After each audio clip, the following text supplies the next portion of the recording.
حضرت تاسو چې کوم دی د بیعت تعلق دا تاسو د چا سره دی او چې چا سره مو د بیعت تعلق دی نو دغه شخصیت انتخاب تاسو ولې کړی دی او د هغې نه علاوه ما داسې اورېدي چې ستاسو څلورو طریقو کې داسې تعلق شته نو که مفصل راته ووایي نو دا به ښه ما اول بیعت تعلق د حضرت سراج الحق شیخ صاحب نه جی هغه وفات شو جی په 87 کې ښه جی 87 کې چې کله وفات شو نو زه په دارالعلوم حقانیه کې وم نو ما په 88 کې د مفتی صاحب مفتی محمد فرید صاحب نه بیعت وکړه جی په سلسله نقشبندیه کې جی خو زه خو په دې معاملو علما خو داسې چې لکه بیعت کې خو په دې قسمونه پیږي زه خو لکه بنیادي صوفي وم نو په دې طرقو پوهېدم صحیح نو بیا ما له حضرت مفتی صاحب په 1993 کې خلافت راکړه په نقشبندیه کې صحیح خو چې خلافت یې ما له راکړ ما ته بیا د دې نورو سلسلو خلافتونه مو واخیستل ښه جی په چشتیه کې په قادریه کې په سهروردیه کې بلکې دا 35 سلسلې دي جی د موسی شریف د خانقاه ښه جی خو زما بیا هم درلود چې یعنې زه دا نورې سلسلې جدا جدا د نورو اکابرینو الفن نه حاصلې کړم ښه جی نو زموږ د علاقې ولی الله د حضرت محمد امین نجي صاحب خلیفه جی موږ به ورته فردوس خان باباجي صاحب ښه جی ما یې کرامات لیدلي صحیح. ما د 4-5 کسانو کرامات داسې په سترګو لیدلي یو پکې دا و ښه جی زموږ د علاقې فردوس خان باباجي صاحب د عثمانزو جی مازون صاحب ورته خلق وي جی نو ما حضرت مفتی صاحب ته وویل چې زه باقاعده د قادرې نسبت حاصلوم نو ما ته ویل چې زه ته د فردوس خان صاحب ما ورته وویل چې زه فردوس خان صاحب نه د قادرې نسبت حاصلوم نو ما بیا هغه سره په قادره کې بیعت وکړو خلافت مې ترې واخیست هغه یوازې قادري هم نه قادري هم ده سهروردي هم ده ښه جی او بیا مې چشتیې ته راغی نو چشتیه راته بیا د مزدور آباد صاحب نه حضرت مولانا محمد اسحاق صاحب ته ویل کېږي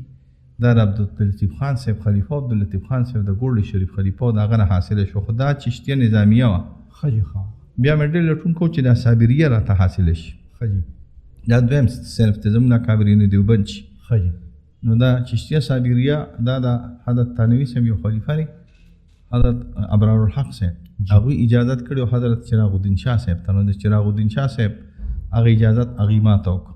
نو دا طریقې او د طرق اربعه بلکې 5 او 6 دا مې جدا جدا اکابرینو نه حاصل کړي دي صحیح ماشاءالله حضرت تاسو یو خبرو که چېر ما د 4-5 داسې ولی الله کرامات لیدلي دي نو که دغه را سره شریک کړي یاره بعضې خبرې داسې چې بس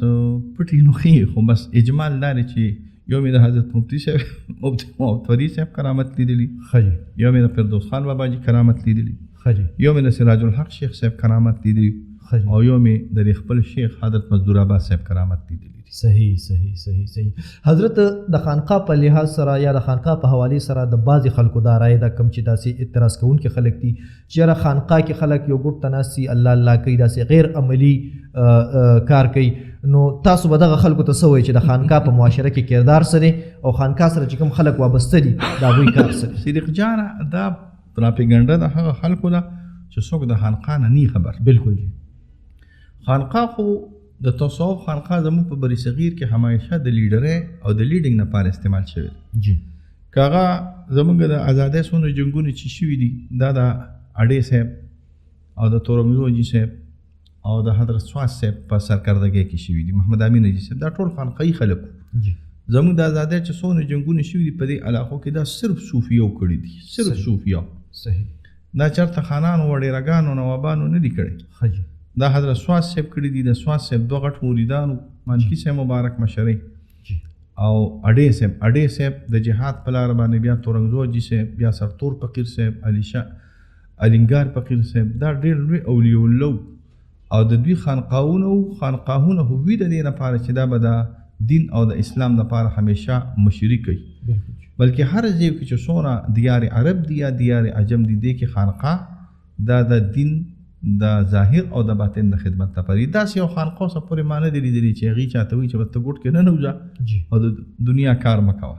دا پراپیګنډا ده صحیح